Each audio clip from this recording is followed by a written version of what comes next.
Hi guys, it's Agnieszka from 5 Minute Language and I'm really excited to bring you this new video today.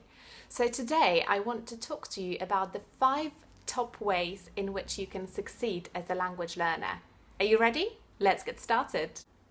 Number 1, have a clear goal. Imagine I asked you to make a pizza, but you've never seen a pizza before. What are you gonna do? You might have a list of ingredients and you might have the recipe, but if you don't know what a pizza looks like, you might make it into a square rather than a circle. Do you know what I mean?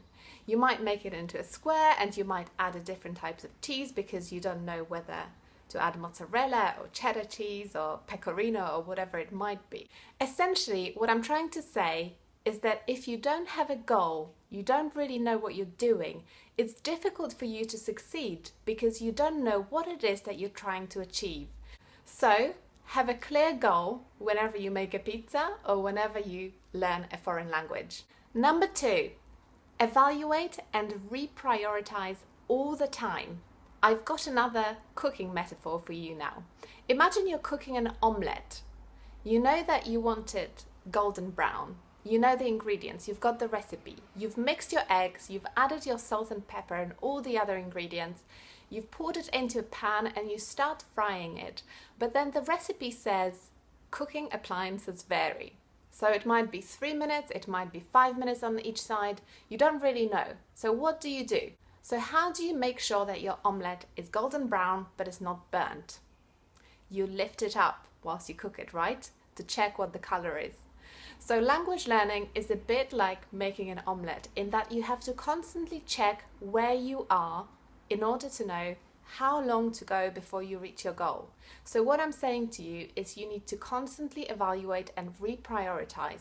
It's not enough to evaluate at the end of the year. It's not enough to just keep going until you reach fluency, because otherwise you might burn out simply, or you might not make as much progress as you could if you were evaluating and reprioritizing all the time. So that's it.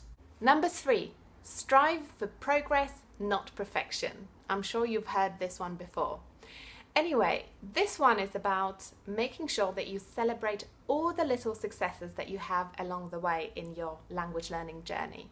Obviously, it's great to be ambitious and to strive for fluency and being great at speaking your language.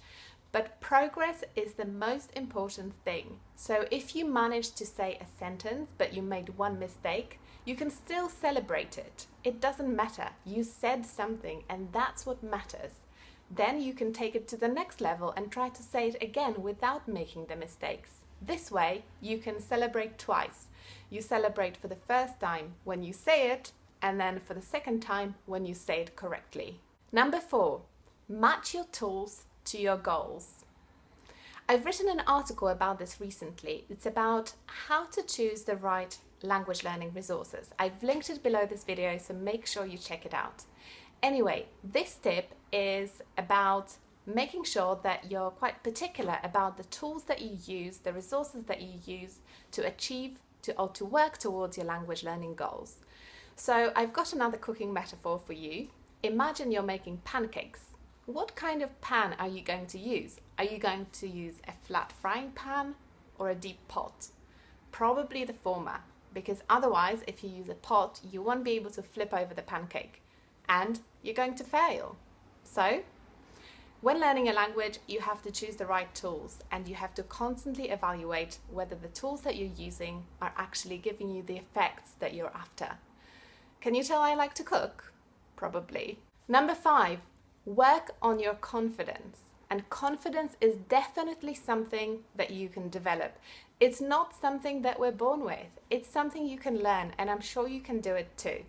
Once you've worked on your confidence, you will be able to do so much more. So don't be scared. Speak whenever you have the opportunity to do so, and you will make progress so much more quickly. So, I hope you enjoyed these 5 little tips, and I'll see you soon for similar videos. If you'd like to see anything specific, please let me know in the comments below.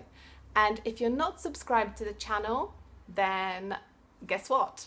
You should, because I'm going to be delivering more similar content in the future. So exciting times! and I'll see you soon. Take care.